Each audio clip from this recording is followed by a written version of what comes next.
Welcome to the Nightly Rant with your hosts, Mike and Toria. This is the show where we examine society from a sarcastic point of view. If you like insane conversations, this is definitely the show for you. Let's get into today's topic. YPN people, I don't know about you, but I love helping out a friend. That's why I want to shout out my friend Brian Little and his podcast, Your Favorite Blockhead.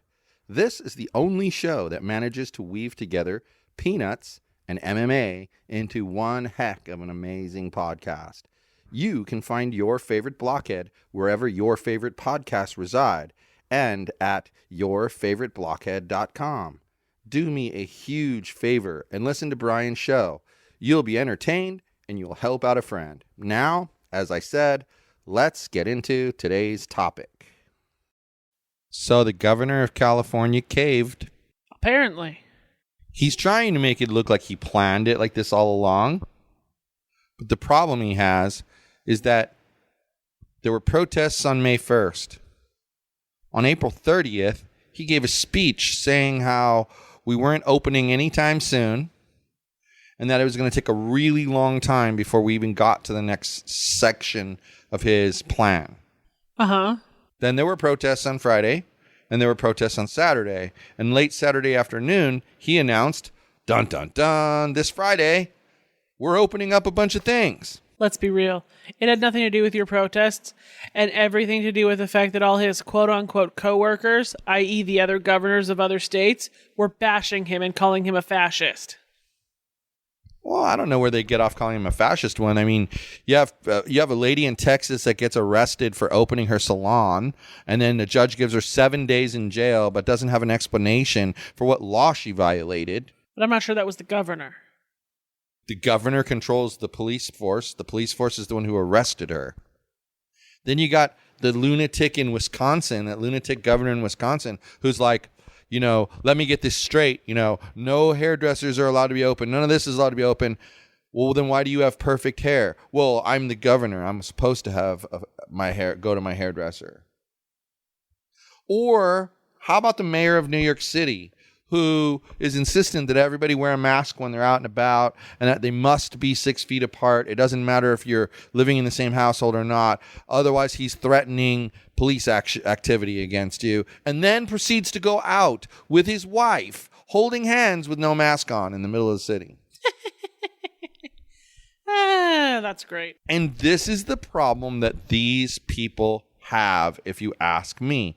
It's like, I'm going to name names on this one. Sorry. Public figure, I name your name. Fred Smith in Buena Park sits on a city council that votes 5-0 to keep everything closed except for essential businesses. Mm-hmm.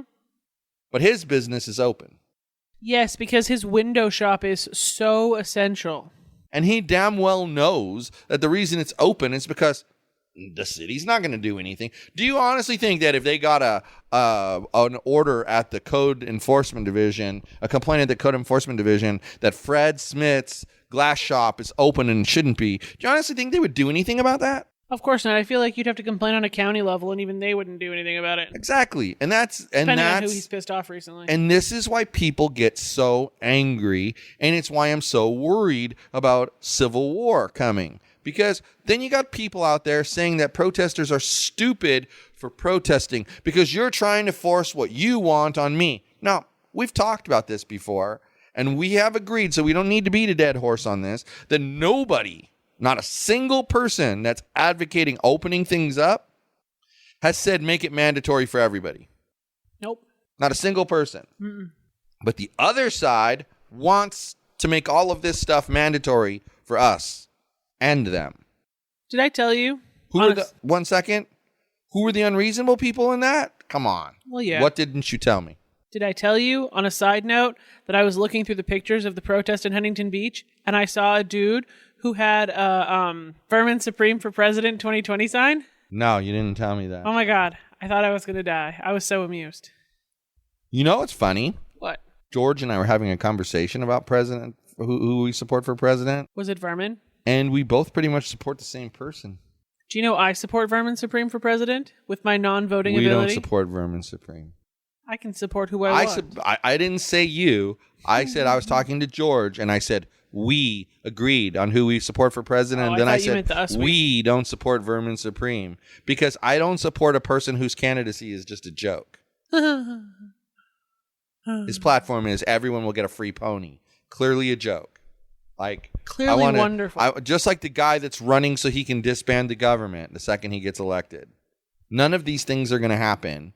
So I'm not wasting my vote on people that say that stuff. Well, just that's not. fair. My vote is too damned important for that. Had more people voted for me, or if we had ranked choice voting when I ran for supervisor, I would have won, and we wouldn't be in lockdown in California, in Orange County, because I would have told the governor, I would have called him myself and said, just letting you know that we're here in Orange County, where I'm in charge, we're not shutting it down. Do you mean like that Don Wagner dude is doing? Exactly. He's essentially given the governor of California the middle finger. I cheer him on every day. I think it's awesome.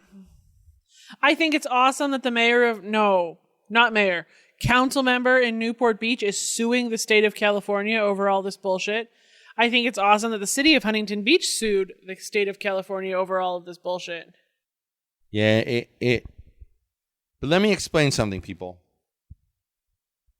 When Trump got elected, all the crazies on the left, who were on the far left, were out protesting. They were protesting Trump. Well, guess what? Trump, not a worldview. Trump, not a worldview. But did I say you were stupid for protesting Trump? No.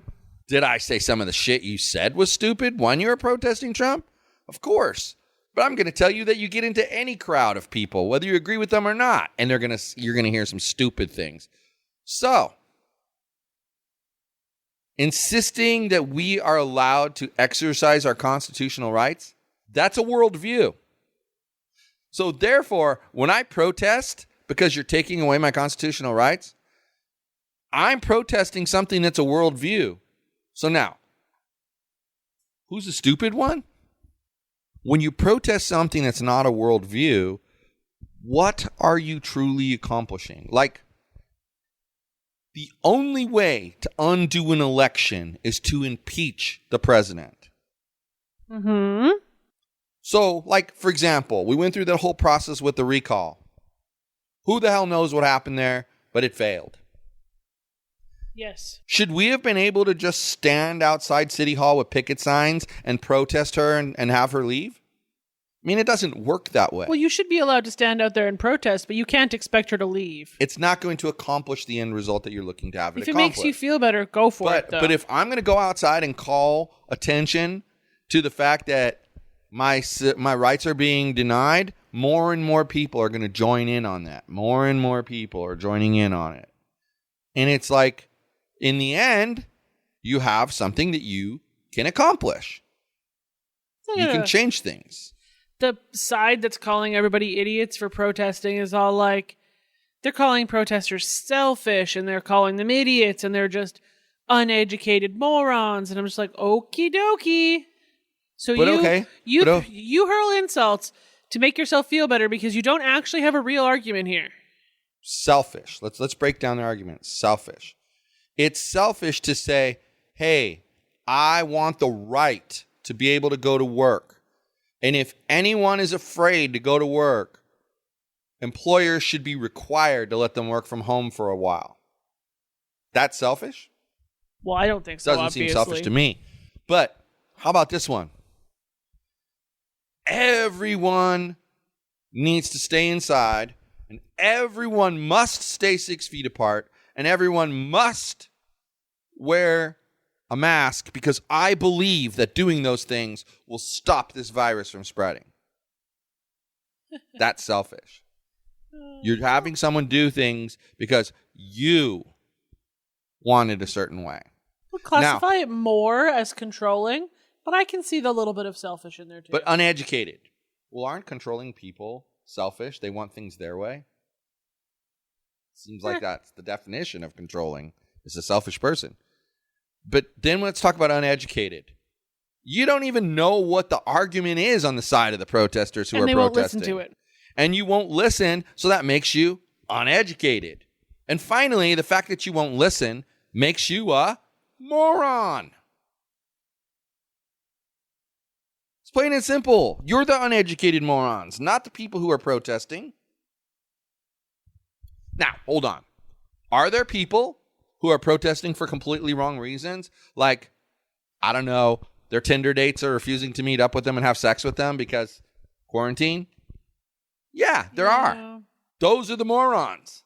I saw something very interesting. I'm going to try to find it for you, so I'll find it. Those are the morons right there. And I'm sorry, but did you hear that the 70,000 deaths number was dropped down to 40,000? 37, actually. Can they figure out how many actually have died or what? I mean, why is this so hard? I'm going to tell you why it's so hard. Because in the beginning of this pandemic, anyone who died of anything that resembled a respiratory issue was listed as coronavirus. Anyone. And that's just simply not true. So I saw this on Facebook the other day. New rule.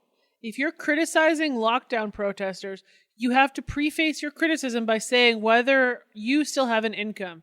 Because if you're criticizing people for wanting their income back, even as you still have an income, that's important context for us all to know. Very much so. Very much so. I found somebody I inadvertently agree with a lot more than I ever thought I would. There are people who believe that the Democrats want to extend this lockdown for many more months because they know that as soon as the country reopens, the economy is going to explode again. And they don't want that because they don't want President Trump to be able to say, see, even though we had a pandemic, look at the economy. Well, that's funny because I saw something else on Facebook earlier today that said pandemic is just Dem with panic around it. That's actually true. That's kind of funny. There's a lot of funny things that I see online now.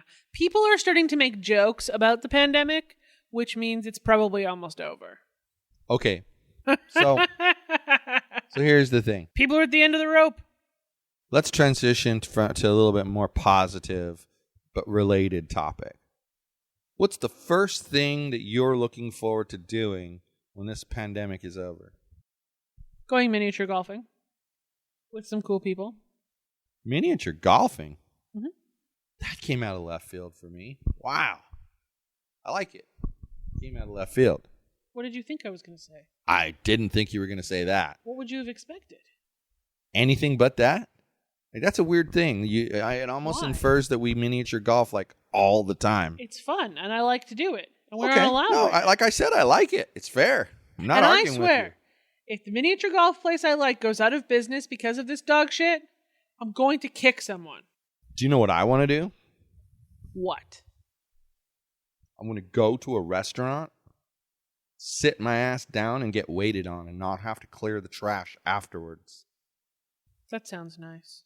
Then the second thing I want to do is I want to go on a date night. Why do those have to be not and at I the don't same even time? care where. Because the first time I'd like to have the entire family around me to celebrate. I see. But you know what I would like also? Because you got to list two things. I would like to be able to leave the house while having allergies, sniffle in the grocery store, and not have 47 people give me dart eyes. Sorry, butt nuggets. You know what, though? I have fucking allergies to nature and cats and dogs and horses and dust and nature and more nature. While I laugh, I do kind of understand why they get a little panicked because, let's face it. The reality here, like one of the libertarian people gave a speech about the only thing we have to fear is fear itself, that whole quote. But it's not wrong. Like, they created a fear and then riled everyone up around it. Oh, but hold on. The fear of coronavirus is waning. People are protesting. That means they're no longer scared. Murder hornets. Oh, I know, right? What'd they do? Import that shit? They're in Canada, too. Giant bee killing. I also think there's probably 5 total murder hornets, and that they've already reined their ugly asses in, and that they're just trying to scare people. But because otherwise, they'd be giving people like protective shields against this swarm of murder hornets. So let's just say that they had already announced that this Saturday, everything was reopening. Do you think restaurants will be jam-packed? Yes. I don't. Why? Because I still think there's going to be people who have gotten this attitude that being around crowds is a bad thing, especially when eating food. But I think there's enough people who don't agree that restaurants would still be crowded. While I hope that you're right about that, we remain to see. I changed my mind. Flights? What about airline flights? Cheaper, same, or more expensive? Cheaper for a while, because less people are going to want to get into a germ-infested tin can. Though I've changed my mind about the thing I'm most excited to do when this is over. To cutting my hair. Yeah. Which I have now threatened at least 4 times to do myself. Here's the thing. When you say for a while with the air flights, I'm thinking it's going to be a long while. Like a year? A year, maybe 2 years. But that's okay. That's not a bad thing either. What's interesting is, okay, we've been looking at those flights in December. And I was watching them. Because I'm me. And they were like $800 each. And it said prices were low for when you're booking. And now they're like $780 each. Like, that far out of a flight has not changed in price. However, Susan, who you don't know, told me the other day that she got a flight between DC and New York City, round trip for $15. I'm not sure that's such a great price either, though. I think they only pay $25 on a normal basis. There's tons of commuter round trip? flights. Yeah, there's tons of commuter flights going back and forth. I don't know how far apart DC and are.